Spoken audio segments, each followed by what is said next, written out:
और सावन का महीना चल रहा है। कहते हैं कि श्रावण के महीने में भगवान शंकर के अवधूत रूप का यदि स्मरण किया जाए, श्रवण किया जाए, तो 12 ज्योतिर्लिंग के दर्शन का पुण्य फल उसी कथा में प्राप्त हो जाता है, मात्र अवधूतेश्वर भगवान की कथा के रसतत्व को श्रवण करने का। भगवान अवधूतेश्वर की कथा को सुन लेना।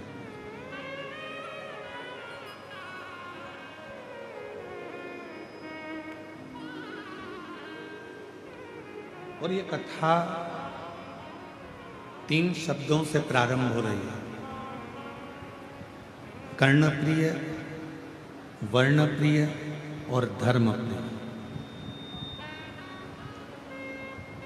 इन तीनों शब्दों में पहले नंबर का जो शब्द है कर्णप्रिय, जो हमें थोड़ा सा भी, अगर हम बड़ा ही सुन लेते हैं, अपने लिए अच्छा सुन लेते हैं, तो हमारे भीतर थोड़ा सा अभिमान आ जाता है। इसको कर्णप्रियता कहते हैं।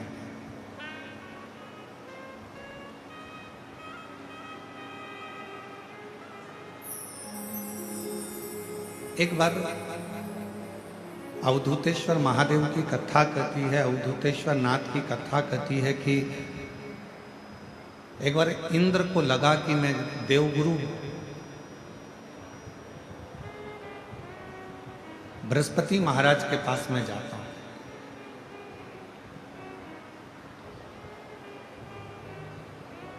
थोड़ा सावधानी से सुनिएगा, आज की कथा का स्मरण बड़ा सुंदर है। अवधूतेश्वर महादेव की कथा है। मैं बृहस्पति महाराज के पास जाता हूं और उनसे मुझे थोड़ा सा बात करना है, थोड़ा स्मरण करना है, थोड़ी चर्चा करना है। तो मैं वहां जाकर कुछ चर्चा करता हूं। चले अपनी मस्ती में, अपने आनंद में, अपने आनंद के साथ अपनी अलमस्ती में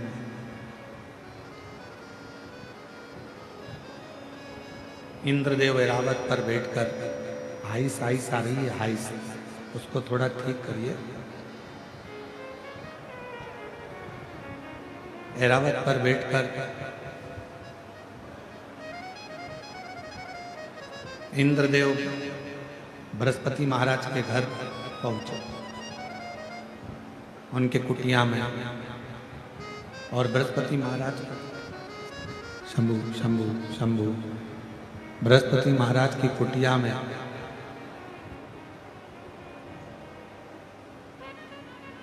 द्वार पर जाकर खड़े हुए।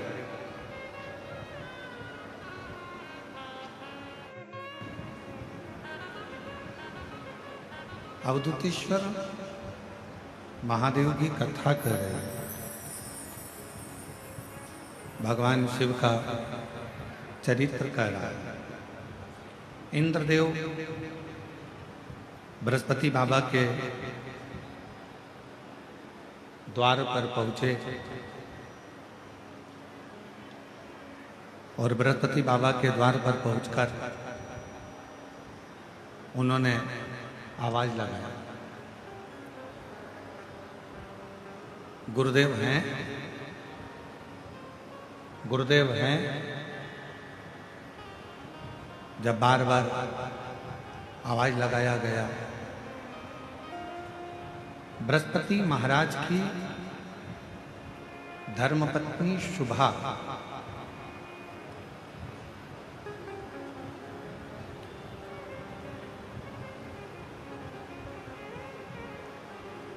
तीन धर्म पत्नियां थी, उसमें पहले नंबर पर थी शुभा, दूसरे नंबर पर थी तारा और तीसरे नंबर पर थी ममता। तो बृहस्पति महाराज की जो पहले नंबर की जो धर्म पत्नी है शुभा, पार्थिव लिंग का पूजन कर रही थी, पार्थिव लिंग की आराधना कर रही थी, पार्थिव लिंग की पूजन कर रही थी। और पार्थिव लिंग पूजन में वो डूबी हुई थी। इंद्रदेव ने दरवाजे पर पहुंचकर फिर आवाज दी, फिर वापिस आवाज दी गई, पर शुभा अपनी पूजन को छोड़कर, अपनी आराधना को छोड़कर उठी नहीं। वो अपनी आराधना में लगी हुई है। बस ठीक है, परंतु अंदर की आवाज नहीं आ रही, बाकी बाहर ठीक है।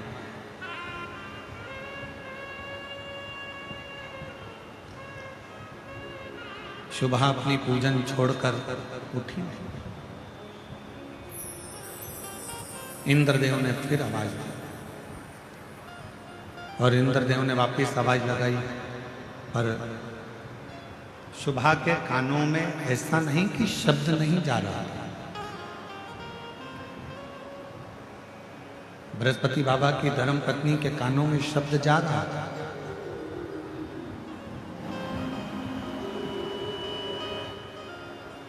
पर शुभा भगवान शंकर का अनुष्ठान छोड़कर, भगवान शंकर की पूजन छोड़कर, पार्थिव लिंग पूजन छोड़कर शुभा उठी।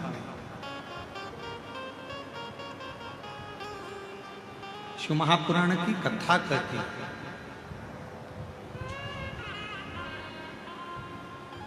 10 मिनट के लिए, 5 मिनट के लिए, 2 मिनट के लिए यदि आप शिवालय में गए हो, शंकर जी के मंदिर में गए हो, भगवान शंकर की आराधना में गए हो, पूजन में गए हो, अर्चना में गए हो, चाकरी में गए हो, भगवान शिव के भजन में पहुंचे हो, पूरा समय आप नहीं दे पाए, 2 मिनट के लिए अगर गए हो, 10 मिनट के लिए आप भगवान की कथा में गए हो, या पूजन में गए हो, या आराधना में गए हो, या साधना में गए हो,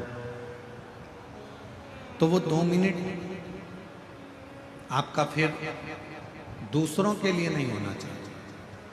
फिर वो 2 मिनट आपका उस परमात्मा के लिए होना चाहिए जिसका तुम मंत्र जाप करने के लिए, जिसका तुम भजन करने के लिए, जिसका तुम स्मरण करने के लिए आया।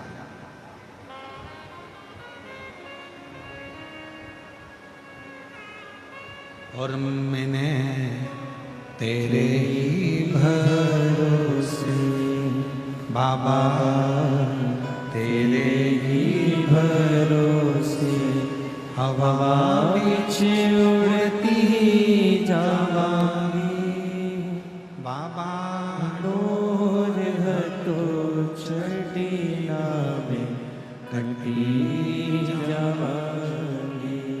भोले मैं तेरी पतंग, शंभू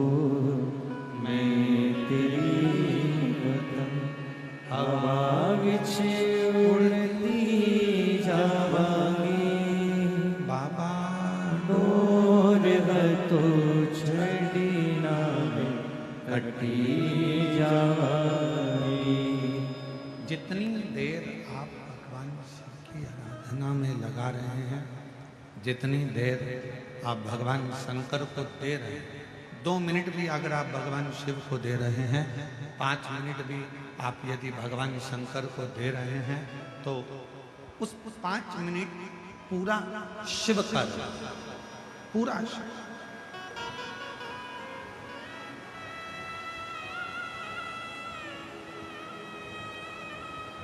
और मेरी जीजियों,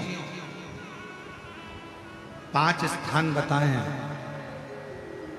एक जनी को भेज के यहाँ का वैक्सीन चेक करेंगे। 5 स्थान बताएं, और वो 5 स्थान जहाँ पर बैठकर, जहाँ पर आप भगवान शंकर की आराधना कर रहे हो, अर्चना कर रहे हो, पूजन कर रहे हो, निवेदन कर रहे हो, चाकरी कर रहे हो, साधना कर रहे हो, 5 स्थान बताओ।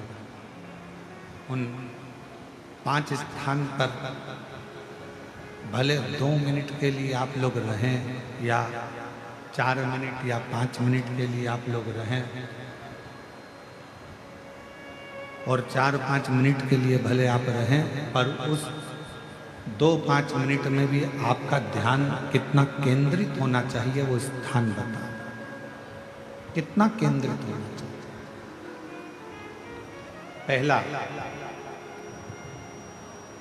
जिस समय पर तुम्हें समय मिले, तुमको लगे कि अब मेरे को भगवान को दीप लगाना, दिया लगाना, 5 स्थान पर तुम्हारे ध्यान की केंद्रता होना चाहिए। पहले नंबर पर दीप लगाते समय, जिस समय पर भगवान को आप लोग दीपक लगाते हैं, दिया लगाते हैं, किसी से चर्चा मत करो, फालतू की कोई बात नहीं होना चाहिए। दीप लगाता मतलब ज्योति को उत्पन्न करना, और ज्योति को उत्पन्न करना मतलब ज्योतिर्लिंग को प्रकट करना। दीप की जो ज्योति होती है, दीप की जो ज्योति प्रकट होती है, दीपक की जो ज्योति होती है, वो भी ज्योतिर्लिंग का ही प्रतीक होती है।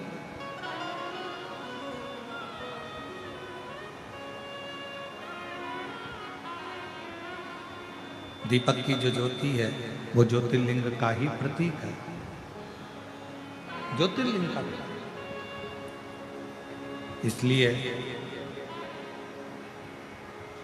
दीपक लगाते समय व्यर्थ की किसी से बात ना करी जाए। दीपक लगाते समय किसी से व्यर्थ की बात ना करते हुए, जिस दीपक को आप प्रज्वलित कर रहे हो, जिस दीपक को आप लगा रहे हो, आपका ध्यान उस शिव की ज्योति में केंद्रित होना चाहिए।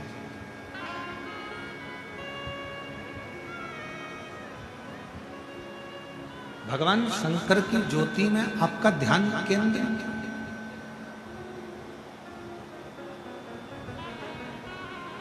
और शिव की ज्योति में जब आपका ध्यान केंद्रित होगा, भगवान शंकर की ज्योति में जब आपका ध्यान केंद्रित होगा, तब आप स्वयं भगवान शिव का साक्षीकरण 2 क्षण में कर लो। तो दीप जलाते समय चाहे मंदिर में दीपक लगाओ, चाहे घर के अंदर मंदिर में दीपक लगाओ, चाहे बेलपत्र के वृक्ष के नीचे दीपक लगाओ, चाहे आंवले के वृक्ष के नीचे दीपक लगाओ, चाहे आप घर के दरवाजे पर दीपक लगाओ। दीपक लगाते समय तुम्हारा ध्यान केंद्रित दीप में जो ज्योति है, ज्योति में जो शिवलिंग है, ज्योतिर्लिंग है, उस ज्योति का दर्शन करते समय अपने ध्यान को केंद्रित करो। दूसरा, भगवान शंकर को, सूर्य नारायण भगवान को,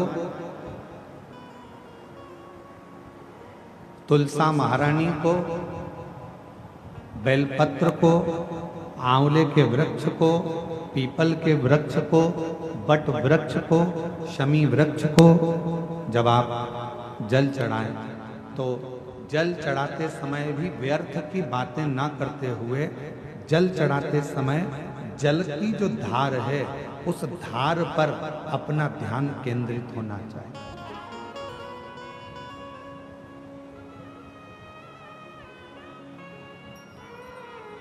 उस प्रेशर बढ़ाओ, प्रेशर, उस धार पर आपका जल की जो धार हो, उस धार पर आपका ध्यान केंद्रित हो। दीपक की ज्योति पर आपका ध्यान केंद्रित हो, जल की धार पर आपका ध्यान केंद्रित हो। तीसरे नंबर पर कहा गया, तीसरा स्थान जो कहा गया, जब भगवान शंकर के मंदिर में, देवता के मंदिर में, देवालय में, शिवालय में जब आप भगवान को प्रणाम करने के लिए, नमन करने के लिए नीचे झुके हो, उस समय पर आपका ध्यान भगवान के चरणारविंद में केंद्रित होना चाहिए।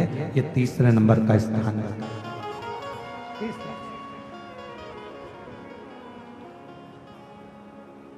ज्योति, थोड़ा प्रेशर खोल दे। ज्योति, जलधार, चरणारविंद को नमन करना तीसरा। और चौथा स्थान बताया नंदी के पास जब आप बैठो, हमने पहले भी कथा में कहा, जब कोई बहुत ज्यादा बहुत बड़ा कोई तकलीफ, कोई कष्ट, कोई दुख, कोई परेशानी आपकी जिंदगी में यदि आ गई हो, तो नंदी के पास शंकर जी को जल चढ़ाने के बाद 2 मिनट, 2 क्षण, 1 मिनट, 5 मिनट, जितना मिल जाए, आधा मिनट, 1 सेकंड नंदी के पास बैठना चाहिए। नंदी के। और कौन सा स्थान बताया? तो कहा नंदी का जो पांव, आगे का एक चरण नंदी का उठा हुआ रहता है। दर्शन करें आप लोगों ने? किस किस ने करें? जरा हाथ उठाओ, करें सब लोगों ने।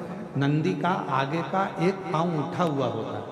तो नंदी, जब तुम कोई विषम परिस्थिति में हो, बहुत टेंशन में हो, बहुत तकलीफ में हो, बहुत कष्ट में हो, और बहुत ज़्यादा कोई डिप्रेशन में हो, कोई चिंता में हो, कोई बात अगर तकलीफ की है, तो नंदी का जो पांव उठा हुआ रहता है, उस पांव के पास में थोड़ी देर, नंदी के साइड में थोड़ी देर, 1 सेकंड, आधा सेकंड, आधा मिनट, 1 मिनट, 2 मिनट, 5 मिनट, जितना आप बैठो, और थोड़ी देर बैठकर बाबा की ओर ध्यान को केंद्रित करो और अपने मन की बात कह दो।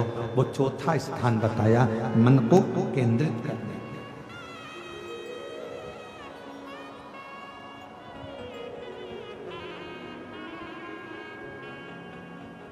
पांचवा स्थान, जब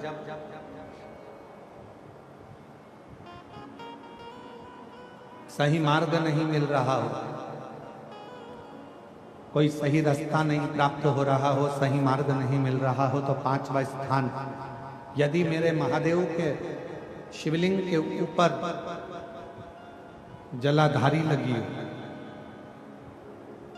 तो मंदिर में गए, शिवालय में गए, और भगवान शंकर के शिवलिंग के ऊपर यदि जलाधारी लगी हो, तो जब आप भगवान शंकर के मंदिर से बाहर निकल रहे हो, तो बाहर निकलते समय अगर आपको दरवाजे पर खड़े होकर जलाधारी का यदि दर्शन हो जाए, तो 2 क्षण के लिए उसका दर्शन भी केंद्रित कर सकते हो।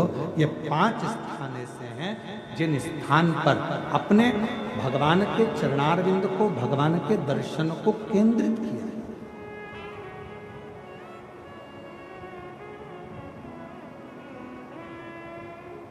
5 सभी लोग बोलेंगे साथ में। पहला,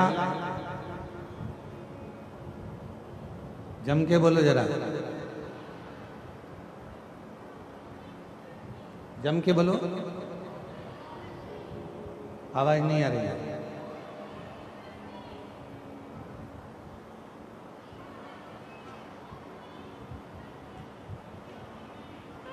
दीपक की ज्योति। दूसरा, जम के बोलो जरा, जल की धार। तीसरा,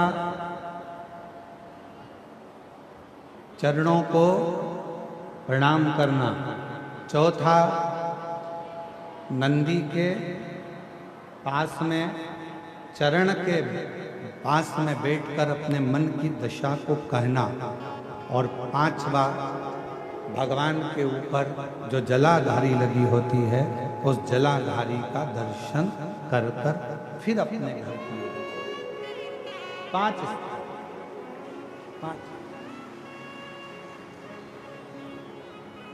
और जब शिव भक्ति में लगे हो, भगवान शंकर के विरल भक्ति में लगे हो, भगवान शंकर के भजन में लगे हो, भगवान शंकर के विरल भक्ति में लगे हो, जैसे बृहस्पति महाराज की धर्म पत्नी शुभा भगवान शंकर के पार्थिव लिंग का पूजन कर रही थी, और पूजन के समय पर उसके कानों में शब्द गया, उसके कानों में शब्द पहुंचा, और शुभा के कानों में शब्द पहुंचा, पर शुभा उठी नहीं, क्योंकि अपने ध्यान को केंद्रित करने में लगी,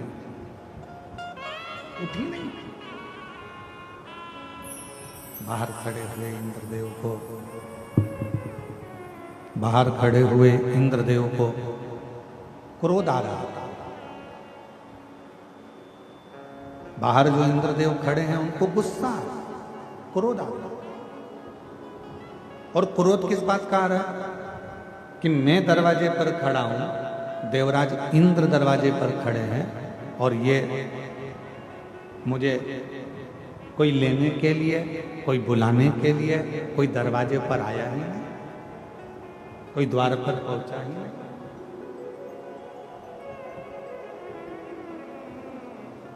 क्रोध आ गया, इंद्र को क्रोध आया। और जैसे ही इंद्र जी को क्रोध आया, गुस्से में आकर इंद्र अपशब्द कहने ही वाले थे और थोड़ी देर में बृहस्पति महाराज इंद्र को दरवाजे पर लेने के लिए आ गए। इंद्रदेव ने बृहस्पति महाराज को नमन किया। बृहस्पति महाराज ने इंद्रदेव का आदर करा, सम्मान करा, सत्कार करा और कहा कि बृहस्पति महाराज, अच्छा हुआ आप मुझे लेने के लिए आ गए।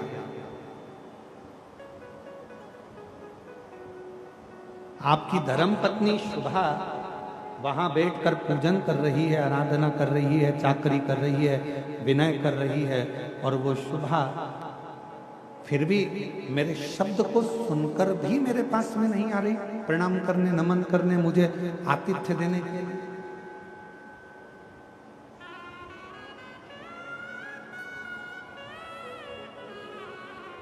गुस्से में लाल हो गए इंद्रदेव और गुस्से में लाल होकर इंद्रदेव ने कहा, मैं इस शुभा पर मैं वज्र का प्रहार कर देता। वो तो आप आ गए इसलिए मैं रुक गया। ये जानती नहीं है कि मैं कौन हूं। मैं देवराज इंद्र हूं, ये मुझे पहचानती नहीं।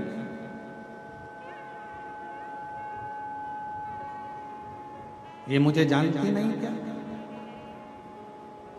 बृहस्पति महाराज ने कहा कि आप क्रोध मत करिए, आप शांत रहिए। हो गई शुभा भगवान शिव की आराधना में लगी थी, साधना में लगी थी, भजन में लगी थी, कीर्तन में लगी थी, स्मरण नहीं कर पाई, नहीं देख पाई।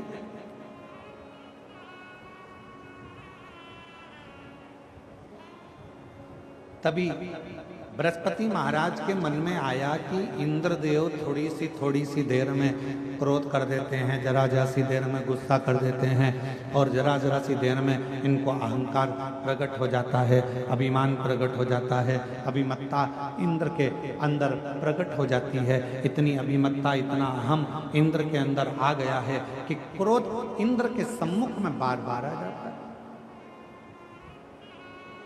क्यों ना इंद्र पार्थिव पूजन के समय पर, पार्थिव लिंग के पूजन के समय पर इंद्र यहाँ आए हैं। पार्थिव लिंग का पूजन चल रहा है और इंद्र यहाँ आए हैं। क्यों ना मैं इंद्र को भगवान देवाधिदेव महादेव का दर्शन कराने के लिए लेकर जाऊं। क्यों? क्योंकि शिव का दर्शन करने वाले का अहंकार समाप्त हो जाता है। शिव का दर्शन करने वाले की अभिमत्ता समाप्त हो जाती है। शिव का दर्शन करने वाले का अहंकार, अभिमत्ता, उसके भीतर का अहम धीरे धीरे समाप्ति की ओर चले जाता।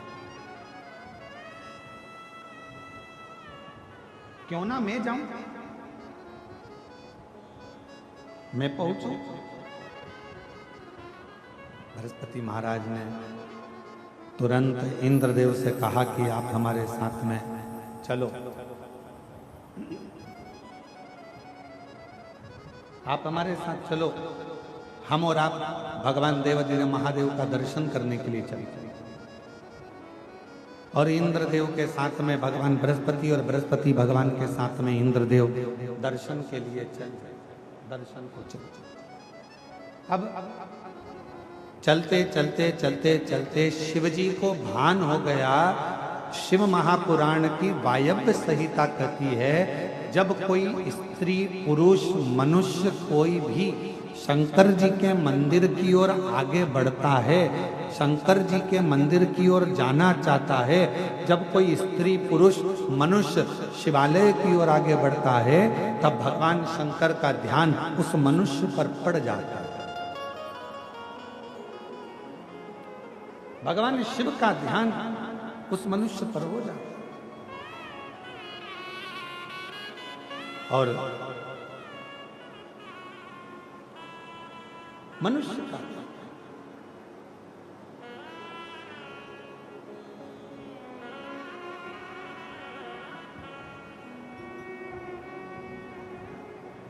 शिवालय की ओर आगे बढ़ना, शिवालय की ओर चलना, भगवान शंकर के शिवालय की ओर अग्रणता बढ़ना, मेरी जीजियों, मेरे जीजाओं, मेरी बेटियों, बेटाओं, मेरी माताओं, मेरे भाई, मेरी बहनें, ध्यान रखना, आप भी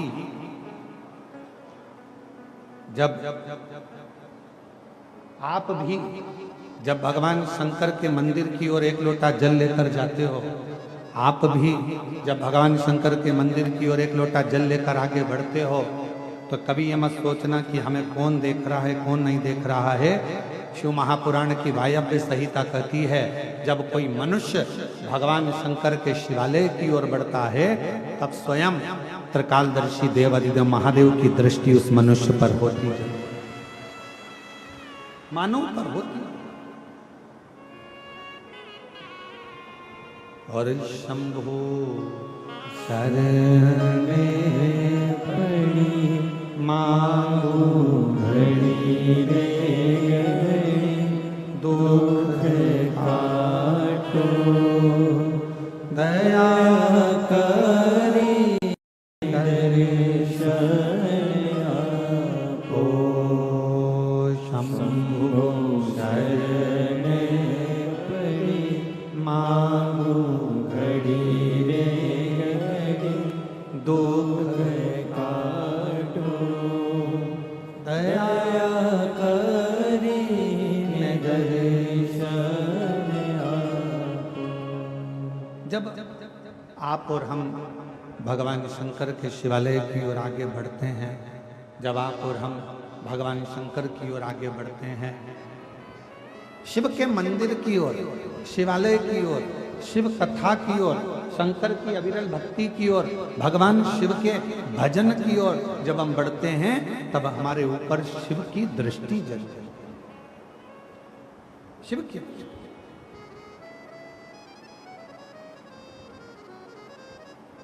भगवान देवादिदेव महादेव की दृष्टि, और शिव महापुराण की कथा कर रही है, भगवान शंकर का पवित्र चरित्र कह रहा है, शिव तत्व कह रहा है, शंकर भगवान की पवित्र कथा कह रही है।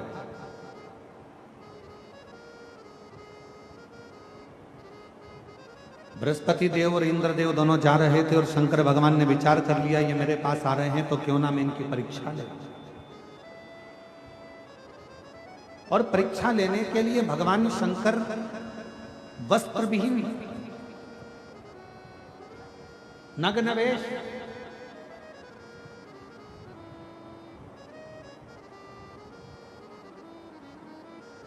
तन पर कोई कपड़ा नहीं है, भस्म रमी है, बाल खुले हैं, त्रिनेत्र हैं, और भगवान शंकर ने अपना भस्म रूप धारण कर कर, नग्न वेश धारण कर कर, अवधूत रूप धारण कर कर मेरे देवादिदेव महादेव सामने बीच मार्ग में जाकर खड़े हो गए। और जैसे ही मेरे शंकर भगवान खड़े हुए अवधूत बनकर, इंद्र ने कहा, तुम कौन हो?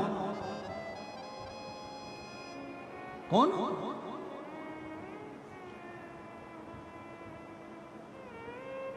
तुम हो कौन? इंद्र। अवधूतेश्वर महादेव कुछ कहते हैं,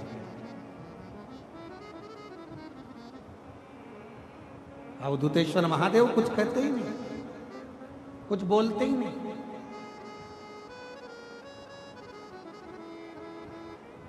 कोई शब्द ही नहीं है।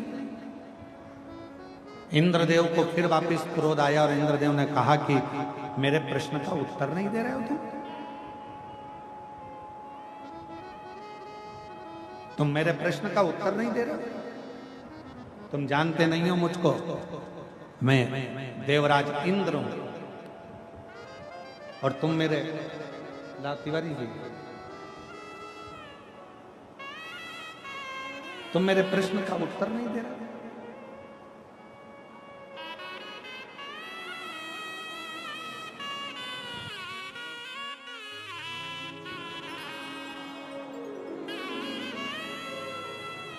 हमारे बीच में श्री ब्रजभूषण शरण सिंह जी, नेताजी पूर्व सांसद केसर सिंह जी उत्तर प्रदेश से हमारे बीच में पधारे हैं। एक बार जोरदार ताली बजाकर स्वागत वंदन। साथ में श्री संजय सिंह जी, भारतीय कृषि संघ अध्यक्ष, एक बार जोरदार ताली बजाकर आपका बहुत बहुत साधुवाद है। श्री ब्रजभूषण शरण जी उत्तर प्रदेश में आपकी शिव भक्ति और भगवान शंकर की अविरल भक्ति आपकी बड़ी जनमानस में केंद्रित है। और दया सिंह जी कह रहे थे कि ब्रजभूषण शरण जी केवल कथा श्रवण करने के लिए आए हैं उत्तर प्रदेश से छत्तीसगढ़। मैं आपको बहुत बहुत साधुवाद देता हूँ, धन्यवाद देता हूँ। बाबा की कृपा आप पर सदा बनी रहे, शिव कृपा आप पर हमेशा शिव शिव।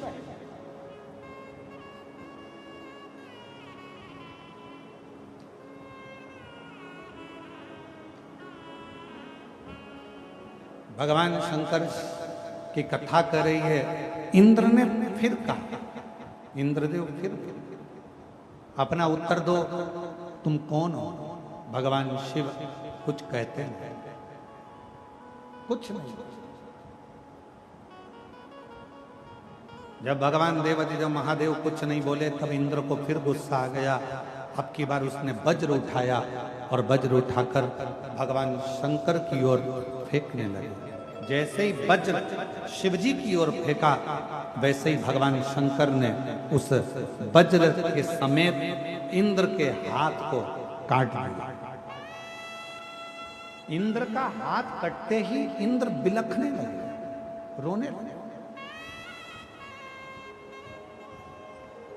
बृहस्पति महाराज समझ गए यह कोई साधारण सा पुरुष नहीं है, ये साधारण सा कोई मनुष्य नहीं है, ये स्वयं देवाधिदेव महादेव हैं जो हमारी इस यात्रा के अंदर इंद्र के अभिमान को तोड़ने के लिए, इंद्र की अभिमत्ता को तोड़ने के लिए, इंद्र के अहम को तोड़ने के लिए। ये कोई साधारण नहीं है।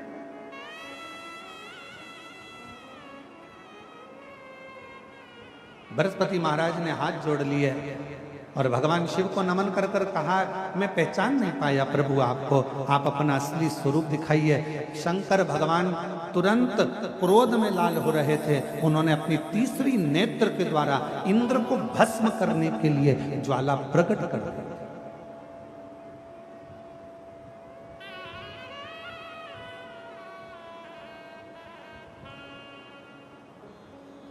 बृहस्पति महाराज ने हाथ जोड़ लिया, क्षमा करो क्षमा करो क्षमा करो। शिवजी ने तुरंत उत्तर दिया, हे बृहस्पति महाराज, ये मेरा अवधूत रूप है जिसका आप दर्शन कर रहे हैं। ये मेरा अवधूत रूप है जिसका आप दर्शन कर रहे हैं।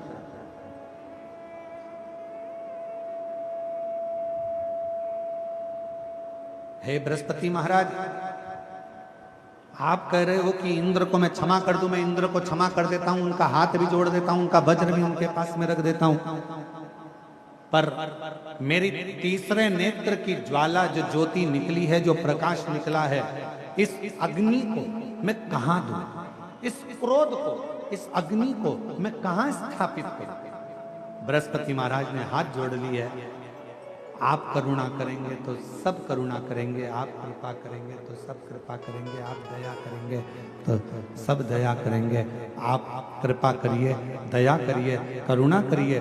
तब भगवान शंकर ने जो तीसरे नेत्र के द्वारा जो अग्नि प्रकट हुई थी, जो प्रकाश प्रकट हुआ था, जो तेजपुंज प्रकट हुआ था, उसको समुद्र के अंदर डाल दिया। जैसे ही समुद्र में डाला, उसमें से एक बालक प्रकट हो गया जिसका नाम जलंधर हो गया, जिसका नाम जलंधर हो गया। और वो जलंधर असुरों का राजा बनकर बैठ गया। बहुत उसने उपद्रव मचाया। आखिरी में वृंदा जो जलंधर की धर्म पत्नी थी, वो सातित्ववान पति को परमेश्वर मानने वाली, पति के चरणों का नित्य स्मरण करने वाली, पति के चरणों को नमन करने वाली। और कल कथा में कहा था, दो हमारी भूमि को आज भी संभाले हुए हैं, एक गौमाता और दूसरे नंबर पर है भारत में जन्म लेने वाली मेरी बहन बेटियां, मेरी माताएं आज भी पृथ्वी को संभाले।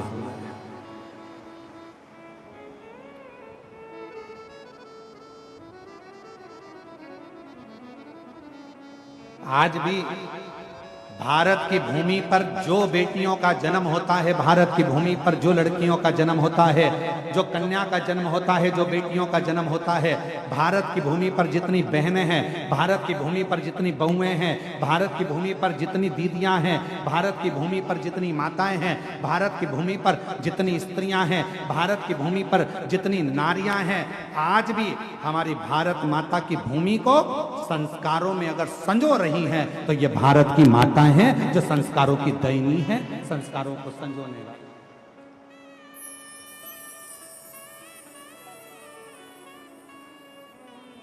ये भारत की भूमि का गौरव है।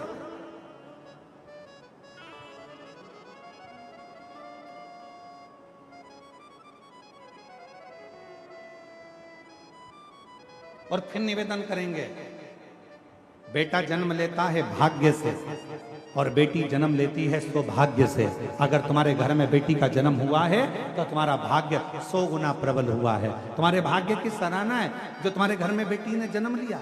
हिमालय राज के घर में जब माता पार्वती जी का जन्म हुआ था, शास्त्र कहता है, हमारे यहाँ शिव महापुराण की कथा कहती है, लिंग पुराण की कथा कहती है, कुर्म पुराण कहती है, नर्मदा पुराण कहती है, जिस समय पर हिमालय राज के घर में माता पार्वती का जन्म हुआ था, दुनिया शास्त्र कहता है कि देवताओं का जन्म हुआ तो ऐसा ऐसा उत्सव मना। पर हिमालय राज की कथा कहती है, जब माता पार्वती का जन्म हुआ, जिस दिन से माता पार्वती जी जन्मी थी और जिस दिन तक माता पार्वती विवाह कर कर अपने पति के घर ना चली गई, तब तक माता पार्वती जी का रोज का जन्मोत्सव मनाया जाता था कि मेरे घर में बेटी ने जन्म लिया,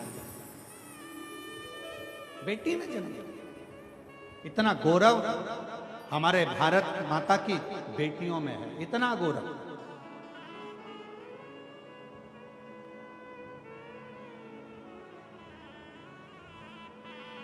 और यही कारण है आज बेटियों की शिक्षा, कल कथा में कहा था, बेटियों को कन्यादान में कुछ देओ मत देओ, पर बेटी के कन्यादान में कुछ देना ना देना।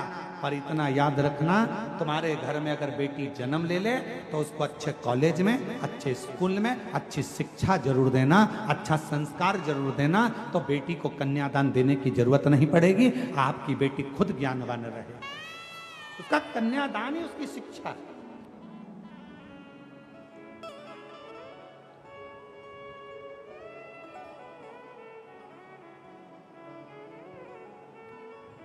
कुछ दो मत दो, पर बेटी को अच्छी शिक्षा जरूर दीजिए।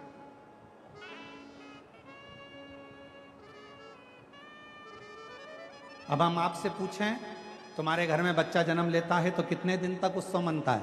तो लोग कहेंगे 10 दिन, 12 दिन, 15 दिन, 20 दिन, 1 महीना, 2 महीना, 4 महीना, 1 साल, 2 साल, 4 साल। पर माता पार्वती जी हिमालय राज्य के घर में जन्म ली और हिमालय राज के यहाँ रोज का जन्मोत्सव मनता था, प्रतिदिन जन्म महोत्सव, प्रतिदिन।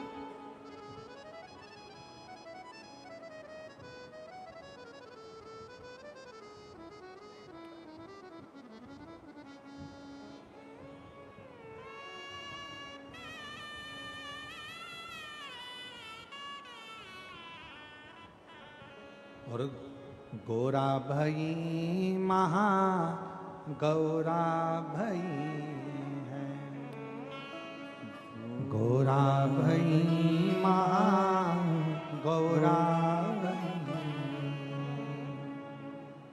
हिमालय की नगरी में माता भई है, हिमालय की नगरी में माता भई, हिमालय की नगरी में माता भई है, हिमालय की नगरी में माता भई है, गोरा भई महा गौरा भई है, गोरा भई महा गौरा भई, ओ गोरा भई महा गौरा भई है, गोरा भई महा गौरा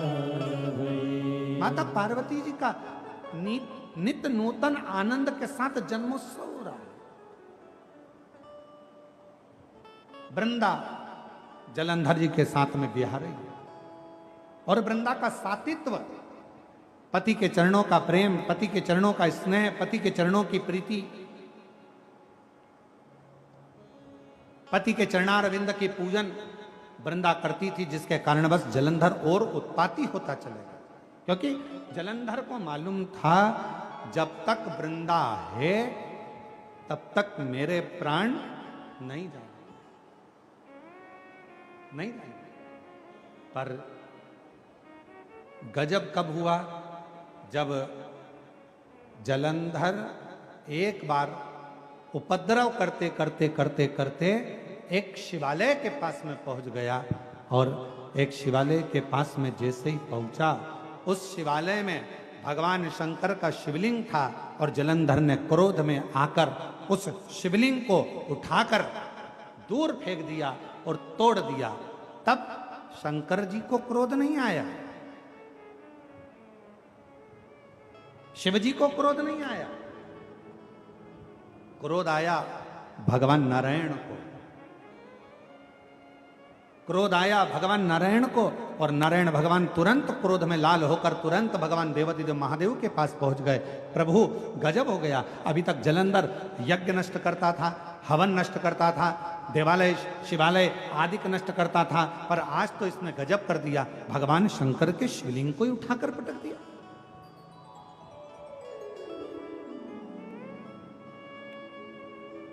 भक्त का मन दुख गया, भगवान नारायण का मन दुखा, भगवान नारायण का हृदय दुखने लगा। भगवान नारायण का हृदय दुखता हुआ देखकर भगवान शिव को क्रोध आ गया। हमने पहले भी कथा में कहा, आज फिर कथा में कहते हैं, भगवान शंकर का यदि कोई भक्त है, शिव का कोई उपासक है, शंकर की कोई आराधना करने वाला है, शंकर का कोई भजन करने वाला है, शिव की उपासना करने वाला है, शंकर के मंदिर में रोज जाने वाला है, शंकर की कथा में नित्य स्मरण करने वाला है। हम पहले भी कहे हैं कि दुनिया में भगवान शंकर सबको माफ कर सकते हैं, पर शिव जी अपने भक्त को जो कष्ट देता है उसको कभी माफ नहीं करते, उसका तो बदला शिव लेकर ही रहते हैं। भगवान शंकर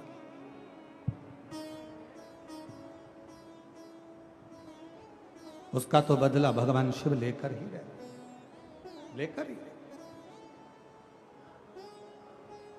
शिव जी के भक्त का बदला कभी भी शिव जी का भक्त नहीं रहता।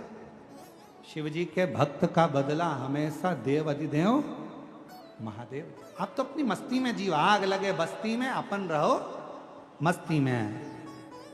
क्या किसको रोइए, जम के बोलो जरा, चादर तान के सोइए। अपनी अलमस्ती में जिंदगी जियो, अपने आनंद में जियो। कोई गाली दे रहा है उसका भी जवाब भगवान भोलेनाथ देगा, कोई आड़ा टेढ़ा कह रहा है उसका भी जवाब भगवान भोलेनाथ देगा, कोई अपशब्द कह रहा है उसका भी जवाब भगवान शंकर देगा। तुम अपनी जिंदगी में अपने आनंद में अपनी अलमस्ती में दियो। हमने पहले भी कहा था, रो रो कर जिंदगी जीने से अच्छा है थोड़ा मुस्कुरा कर जिंदगी जियो, तो पड़ोसी को भी अटेका जाएगा तुम्हारी मुस्कुराहट देखकर, तुम्हारे चेहरे की प्रसन्नता देखकर, तुम्हारी मुस्कुराहट देखकर दुनिया के लोगों को बड़ा टेंशन होगा। बताओ, गजब का व्यक्ति है, हमेशा मुस्कुराता रहता है, इसके चेहरे पे तो सल ही नहीं है, रत्ती भर का भी सल नहीं है। बताओ, दुनिया कितनी गाली देती है, दुनिया कितना अपशब्द करती है, कितना ताना देती है, कितना आड़ा टेढ़ा बोलती है। बताओ, मेरी पड़ोसन को देखो, शंकर जी के मंदिर, सिर में बांधा जूड़ा, लगाई बिंदी और हाथ में पकड़ा लोटा और पहुंच गई शंकर जी के मंदिर। बताओ, दुनिया कितना आड़ा टेढ़ा बोल रही, लोग कितना अपशब्द कर रहे हैं, इसको कोई फर्क ही नहीं पड़ रहा। क्यों? क्योंकि उसने कथा सुन रखी है, आग लगे बस्ती में अपन रहो मस्ती में। उसने कथा सुन रखी है, उसको मालूम है जो ज्यादा जितना जितना गाली दे, जितना जितना शब्द कहे, तुम उतनी जोरदार खजूर वाली चोटी बनाओ, जूड़ा और मंदिर जा। श्री शिवाय हर हर महादेव। अपन कब तक रोएंगे? उसने कुछ कह दिया तो रोने बैठ गए, उसने कुछ बोल दिया तो रोने बैठ गए, कब तक रोएंगे?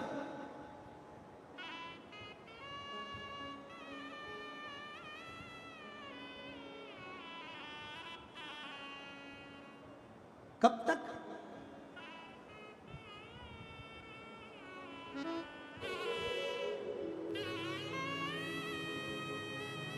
इस भावना से आए, जिस भाव से आप शिव को जल चढ़ा रहे हो, जिस भाव से आप शंकर जी की आराधना कर रहे हो, जिस भाव से आप शिव की स्तुति कर रहे हो, जिस भाव से आप शंकर को रिझा रहे हो, भगवान देवाधिदेव महादेव आपकी वो मन की कामना पूर्ण जरूर करता है। आपको जवाब नहीं देना, जवाब देता है मेरा देवाधिदेव महादेव। भक्त की, शिव भक्त की आंख में अगर आंसू आता है तो जवाब वो देता।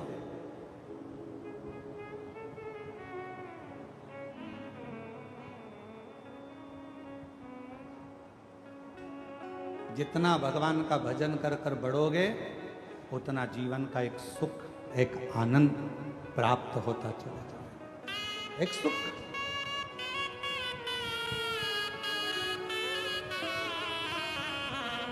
जितना भजन करते चले। और अवधूतेश्वर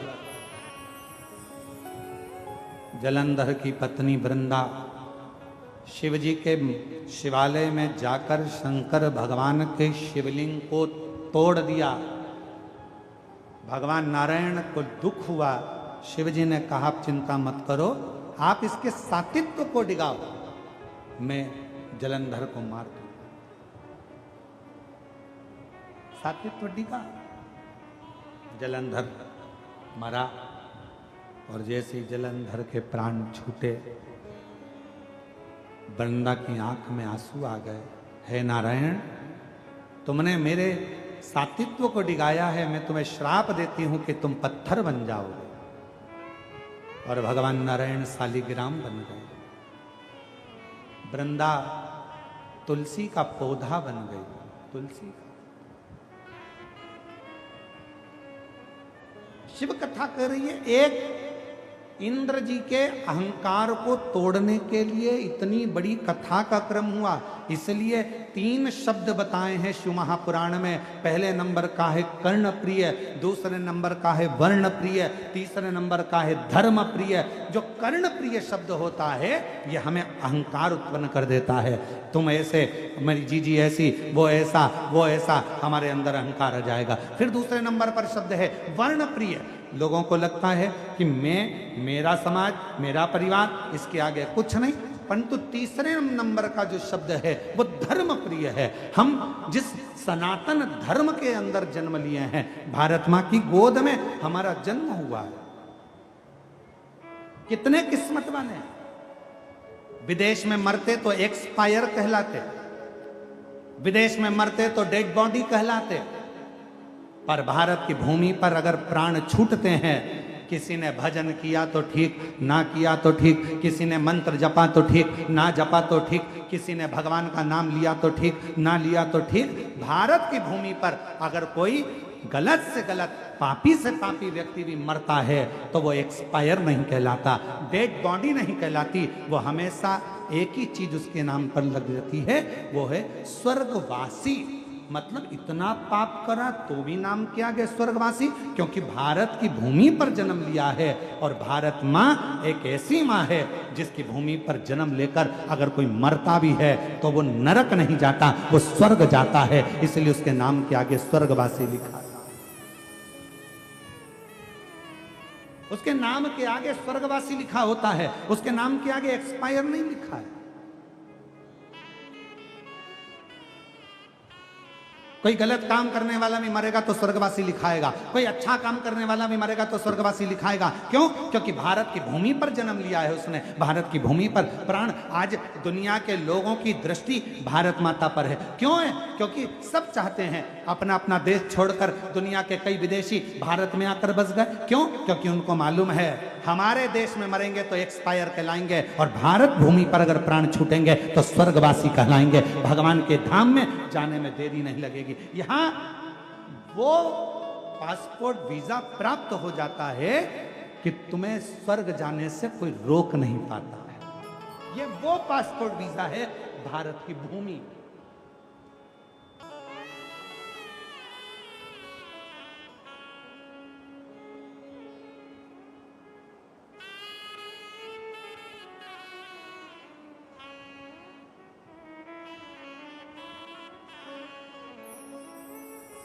ये वो भारत है। इसीलिए शिव महापुराण की कथा कहती है भगवान शंकर का स्मरण, भक्ति, नाम जाप, मंत्र जाप, स्मरण, कीर्तन हमें सुख प्रदान करता, हमें सुख देता।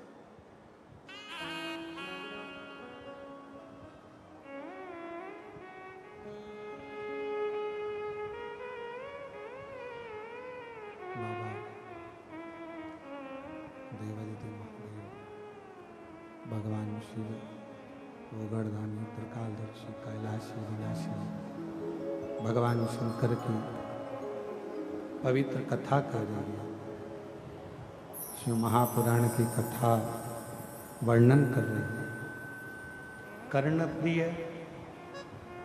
वर्ण प्रिय और धर्म प्रिय।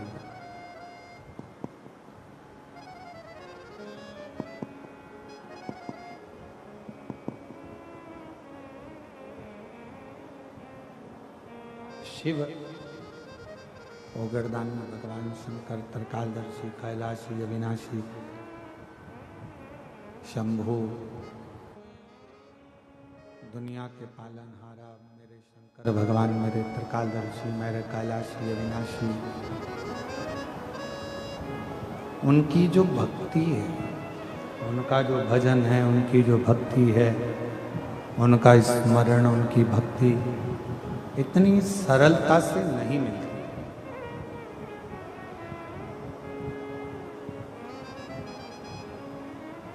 आप यदि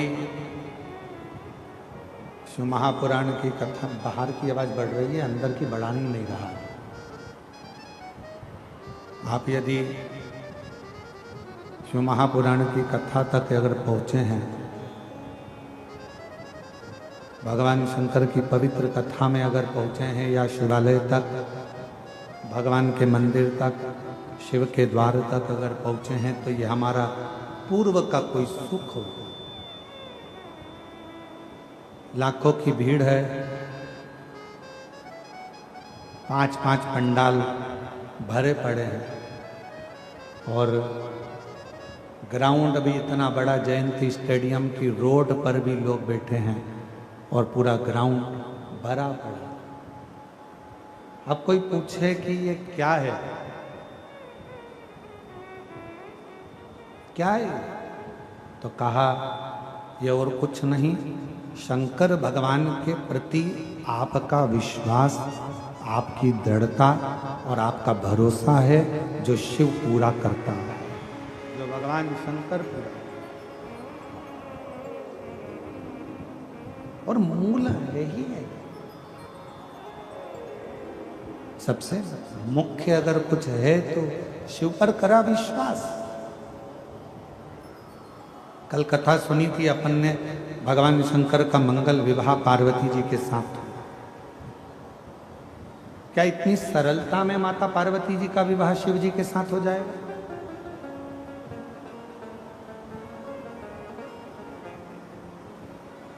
क्या भगवान शंकर इतनी सरलता में पार्वती जी को मिल सकते हैं?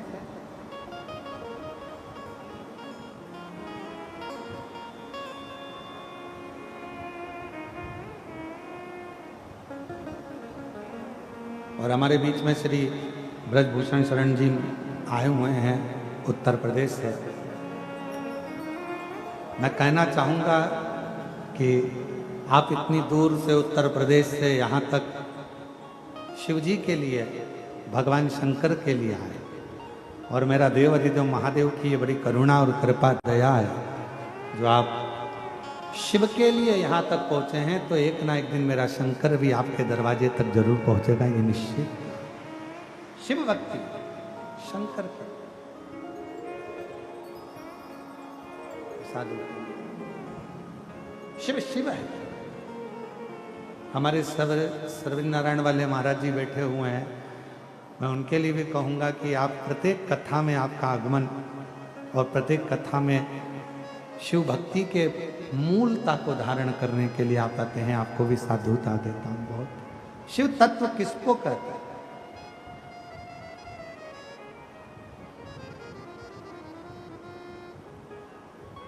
शिव की अविरल भक्ति, भगवान शंकर का स्वरूप, भगवान शंकर का प्रतिबिंब।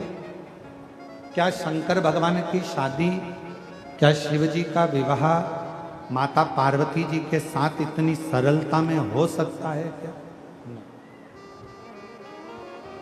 बहुत कठिन है, बहुत कठिन।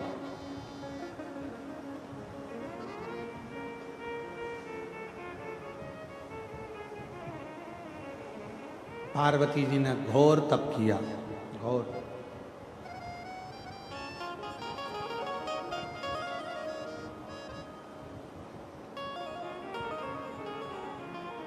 इतना तप माता जगत जननी जगदम्बा अम्बा माता पार्वती जी ने इतना तप किया कि भगवान शंकर को बार बार माता पार्वती जी के सामने प्रकट होना।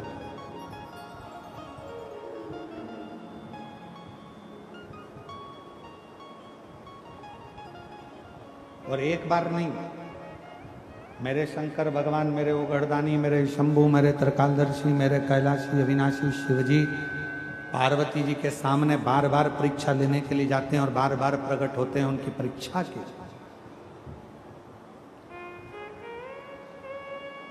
7 बार भगवान शंकर मां पार्वती के सामने माता पार्वती जी की तप साधना से प्रसन्न होकर उनके सामने उनकी परीक्षा लेने के लिए। कितनी बार? जम के बोलो, 7 बार। और जितनी बार मेरे भोले बाबा ने, जितनी बार मेरे शंकर भगवान ने पार्वती जी की परीक्षा ली, उतनी बार पार्वती जी को कोई ना कोई वर दिया। इसलिए शिव महापुराण की कथा कहती है, भगवान शंकर का चरित्र कथा है, शिव पुराण कहती है, 7 रूप में शंकर भगवान स्त्रियों में हमेशा निवास करते।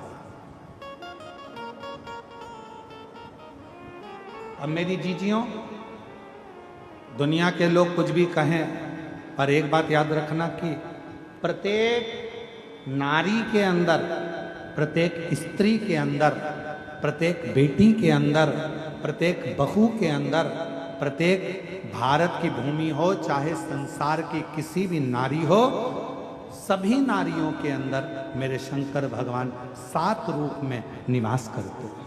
7 रूप। पहला रूप एक नारी की जगत कीर्ति हो। शिव के प्रवेश के कारणवश स्त्री अगर कोई भोजन बनाती है स्त्री कोई कपड़ा सिलती है, स्त्री कोई काम करती है तो उसको कीर्ति भी मिलती है। भाभी आपने बहुत अच्छा करा, जी जी आपने बहुत अच्छा करा, बहन जी ये शिव का एक रूप नारी के अंदर। जितनी बार मेरे शंकर भगवान पार्वती जी की परीक्षा लेने के लिए गए, जितनी बार मेरे शंकर भगवान माँ जगत जननी की परीक्षा लेने गए, उतनी बार माता पार्वती को उन्होंने वर ही दिया, कीर्ति पवित्र। दूसरे नंबर पर स्त्री को सौंदर्यता के रूप में भगवान शंकर विराजमान।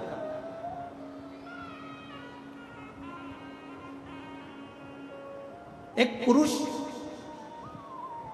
50 का होगा, 60 का होगा, 70 का होगा, 75 का होगा, एक पुरुष का चेहरा थोड़ा बदलता जाएगा, ढलता जाएगा।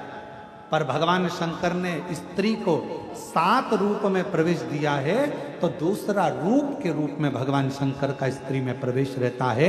भगवान शंकर ने वर दिया है स्त्री को कि तू बुजुर्ग भी हो जाएगी तो भी तेरे चेहरे की चमक ना जाएगी, तेरी सौंदर्यता बनी रहेगी। वो शिव का प्रतिबिंब है, शंकर का स्वरूप है स्त्री के अंदर, उसकी सुंदरता, उसकी सौंदर्यता। और शिव जी ने नारी को तीसरा रूप दिया, उसकी वाणी, वाणी की मधुरता। और कितनी वाणी की मधुरता होती है? हमारे यहाँ सरलता में कहते हैं, जब धर्म पत्नी बहुत प्रेम से बोले ना ए जी, तो तुरंत खसक लो जी, नहीं तो 500 गया जी। ये वाणी की मधुरता है।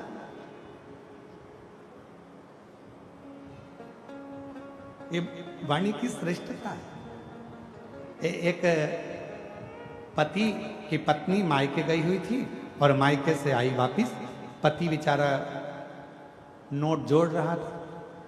इतने में पत्नी सिर पे पल्लू लेकर बोली, क्यों जी क्या कर रहे हो? पति बोला, नोट जोड़ रहा हूं। पत्नी इतनी खुश हुई, मुझे मालूम था करवा चौथ आ रही है ना, तुम मुझे मंगलसूत्र दुलाओगे इसलिए जोड़ रहे हो ना। इतने में पति बोला, नीरी पगली, वो नोट फट गया था तो जोड़ रहा था। और तू सोची कि मैं नोट जोड़ रहा हूं? ना ना ना ना, वो तो मैं जोड़ रहा हूं, फट गया है नोट तो उसको जोड़ने का प्रयास।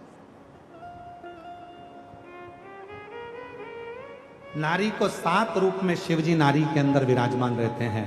पहला कीर्ति पवित्र, दूसरा सौंदर्यता में, तीसरा उसकी वाणी की मधुरता में, चौथा समय की स्मृति में। एक पुरुष वचन देकर भूल जाता है, स्वयं रामचरितमानस भी कहती है दशरथ जी भूल गए थे वचन देकर, पर कैकेयी मैया नहीं भूली थी। मेरे 2 वर हैं आपके पास में, वो मुझे चाहिए। स्मृति। शंकर नारी के अंदर 7 रूप में है, तो चौथे नंबर पर कहा समय पर स्मृति रहना, यह भी शिव का एक प्रतिबिंब है। सब भूल सकते हैं पर नारी नहीं भूलती।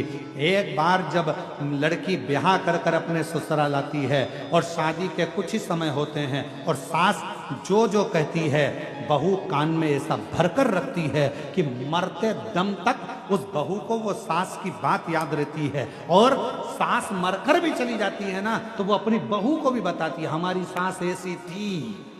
उसकी स्मृति इतनी तेज है। चौथे नंबर पर है स्मृति में शिव है।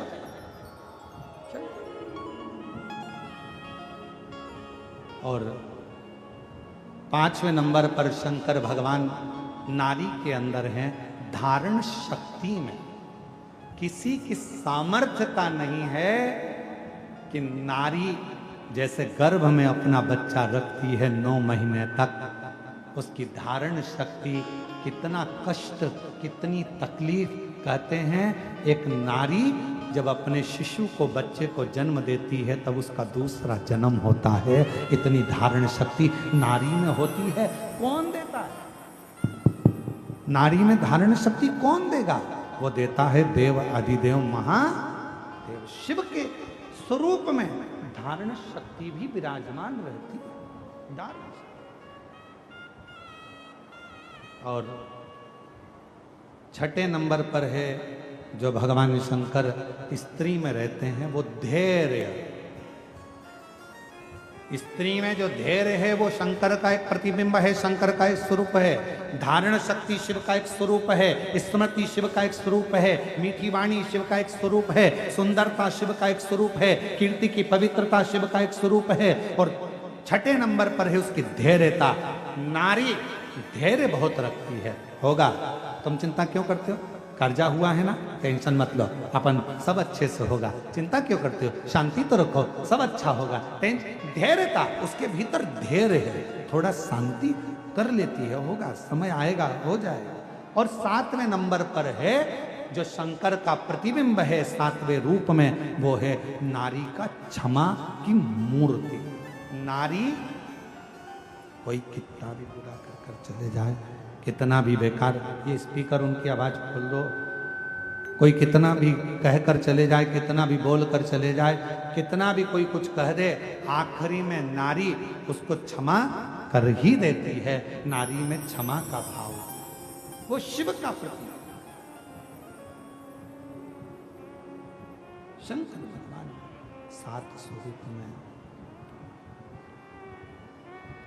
7 स्वरूप के अंदर भगवान शंकर नारी के अंतर्गत विराजमान है।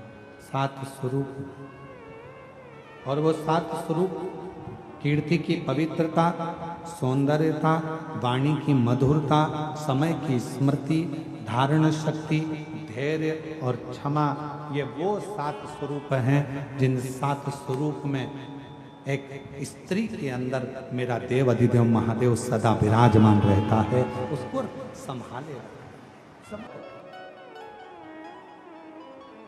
7 बार मेरे शंकर भगवान ने माता पार्वती जी की परीक्षा ली, और जितनी बार मेरे बाबा परीक्षा लेते हैं उतनी बार वर भी देते हैं। आज एक बात अपने अंदर उतार कर रखना, अगर ठोकर लगी है, गिरे हो, तो दूसरी बार तुम ठोकर खाकर नहीं गिरोगे, क्योंकि तुम्हें मालूम है यहाँ रास्ते में खड्डा है, तुम्हें मालूम है रास्ते में पत्थर है, ठोकर लग जाती है, गिर जाते हैं। आप धीरे धीरे संभलना चालू कर दो, धीरे धीरे। संसार में कोई भी वस्तु पूरी कभी नहीं मिलती, कभी नहीं। धन भी मिलेगा तो पूर्ण नहीं मिलेगा, परिवार भी मिलेगा तो पूर्ण नहीं मिलेगा, संसार में सुख भी मिलेगा तो पूर्ण नहीं मिलेगा। संसार में कोई वस्तु ऐसी नहीं है जो तुम्हें पूर्ण मिले, केवल एक संसार में पूर्ण मिलता है, तो वो मेरा देव अधिदेव महादेव पूर्ण मिलता है, पूर्ण मिलता है। इसलिए शिव महापुराण की कथा कहती है भगवान शंकर को ज्यादा तुम्हें कुछ देने की जरूरत नहीं है। शंकर भगवान को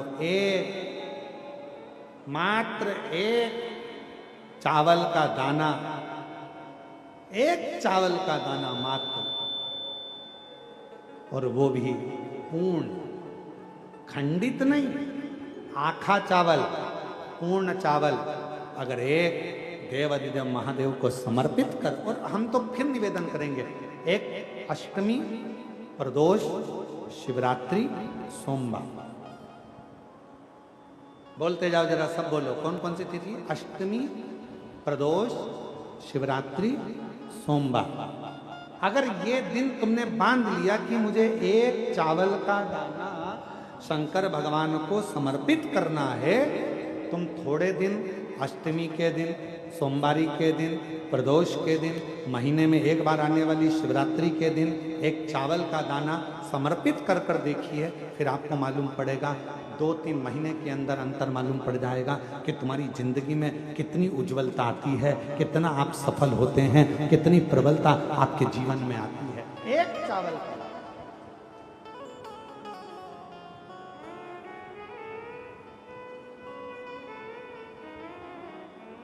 और वो भी चावल का दाना धोला। चावल क्यों शिव जी को प्रिय है? क्योंकि वह चंद्र की आकृति का है, चंद्र के स्वरूप का है, श्वेत है।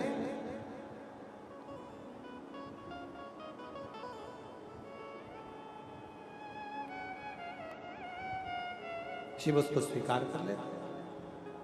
शिव जी का विवाह इतना माता पार्वती जी शिव जी को इतनी सरलता में प्राप्त नहीं कर सकते। कितना कितना तप करा, कितना तप शिव की प्राप्ति। शंकर भगवान मां जगत जननी पार्वती जी को दुल्हन बनाकर जब लेकर चले,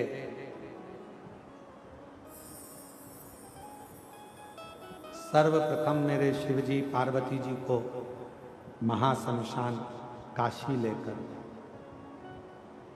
क्यों? पार्वती जी को समझाना था कि विवाह केवल संसार की लौकिक रीति नहीं है। विवाह एक आत्मा और परमात्मा के मिलन का बिंदु भी है। एक आत्मा और परमात्मा के मिलन का बिंदु है। भगवान शिव पार्वती जी से कहते हैं जरूरी नहीं कि पति धर्मात्मा है तो पत्नी भी धर्मात्मा होगी। एक बीमारी होती है शुगर की बीमारी, दादाजी को होती है तो उनके बेटे को जरूर होती है, और बेटे को होती है तो उनके बेटा बेटी को जरूर होती है। ये पैतृक वंशावली से चलती है।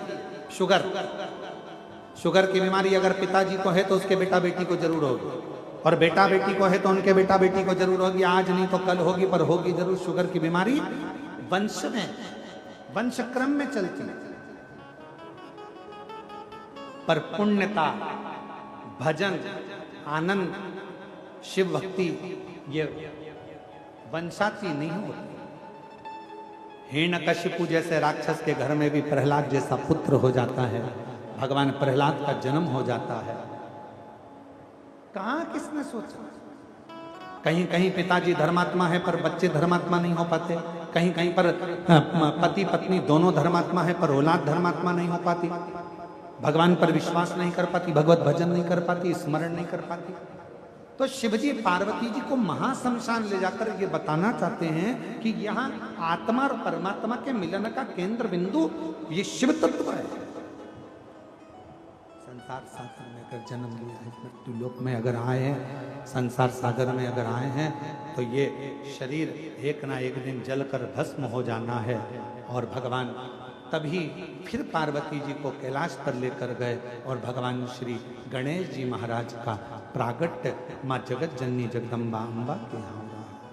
हमारे बीच में श्री ब्रजभूषण शरण जी पूर्व सांसद उत्तर प्रदेश से आए हैं। मैं उनको आमंत्रित करता हूँ व्यासपीठ पूजन के लिए।